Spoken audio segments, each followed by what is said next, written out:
Dmitri Smirnov yang merupakan seorang imam besar Katolik Ortodoks menyampaikan sebuah khutbah gereja yang sangat menggemparkan di depan ratusan jemaatnya. Dalam khutbahnya tersebut, dia mengatakan masa depan Rusia akan menjadi milik pemeluk Islam. Kalian lihat, ketika umat Islam merayakan hari besar keagamaannya, tidak satu pun orang yang berani melewati mereka, karena di seluruh dunia di masjid-masjid dan jalan-jalan kota dipadati jutaan ribu umat Islam yang sedang bersujud kepada Tuhannya. Saksikanlah, barisan jutaan umat manusia yang beribadah dengan sangat teratur dan mengikuti saf mereka masing-masing, dan hal itu tidak perlu diajarkan. Mereka berbaris dengan tertib tanpa harus diperintah.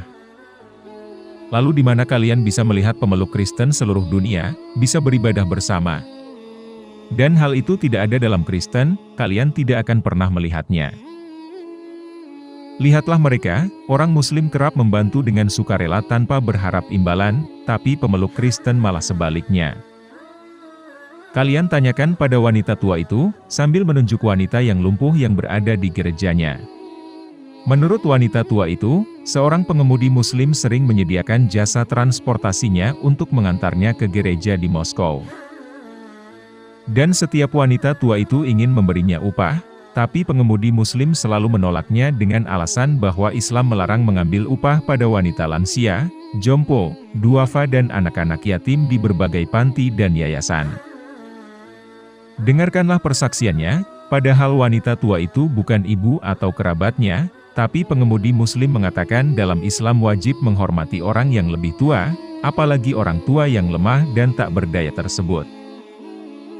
Keikhlasan pribadi pengemudi Muslim tersebut tidak ada ditemukan dalam pemeluk Kristen yang mengajarkan kasih, tapi pengemudi Kristen bisa tanpa belas kasih meminta upah atas jasa transportasinya pada wanita tua itu. Dia mengatakan layak mendapat upah karena itu adalah profesinya sebagai jasa transportasinya. Seorang Muslim justru lebih dekat dengan Sang Mesias, tapi orang Kristen hanya ingin uang. Apakah kalian tidak merasakan?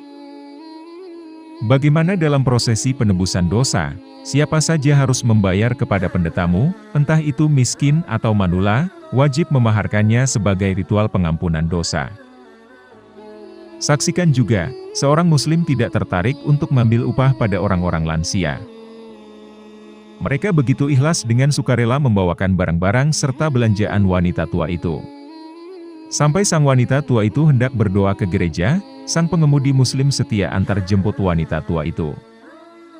Inilah kenapa saya mengatakan masa depan Rusia akan menjadi milik mayoritas pemeluk Islam dan negeri ini akan menjadi milik Islam. Kalian lihat pribadi yang berbudi luhur dan santun, mampu membuat dunia tercengang, ternyata akhlak Muslim lebih mulia daripada jemaat Kristen. Kalian mendengar bahwa Islam dituduhkan sebagai agama teroris, tapi itu hanya isu belaka yang pada kenyataannya umat Islam lebih mengedepankan tata krama serta kesopanan. Sekarang dan selamanya, masa depan Rusia akan menjadi milik umat Islam. Di masa depan adalah kembalinya kejayaan Islam. Lihat populasi Muslim di Rusia, telah berjumlah 23 juta dan pemeluk Kristen mengalami penurunan menjadi 18 juta, lalu sisa yang lainnya masih tetap komunis.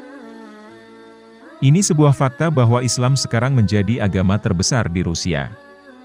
Di utara bekas pecahan negara Uni Soviet mayoritas Muslim yaitu Republik Chechnya, Tajikistan, Kazakhstan, Uzbekistan dan Dagestan. Lalu umat Islam telah menjamah di kota-kota besar Rusia termasuk Moskow. Imam besar mengakhiri khutbahnya dan turun ke mimbarnya dengan mata yang berair, di mana para jemaatnya masih terpaku dan haru, tidak menyangka seorang imam besar Katolik bisa mengagungkan orang Muslim. Sebagian jemaat pun ada yang menangis melihat bagaimana cara ajaran Islam yang ternyata mengajarkan etika berbudi luhur dan tidak layak sama sekali dicap sebagai teroris.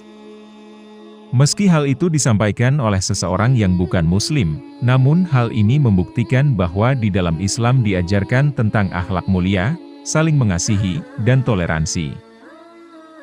Hal ini juga membuktikan bahwa yang dikatakan orang-orang yang menganggap Muslim adalah teroris, itu sama sekali tidak benar. Semoga umat Islam akan lebih berkembang di seluruh negara di belahan dunia ini.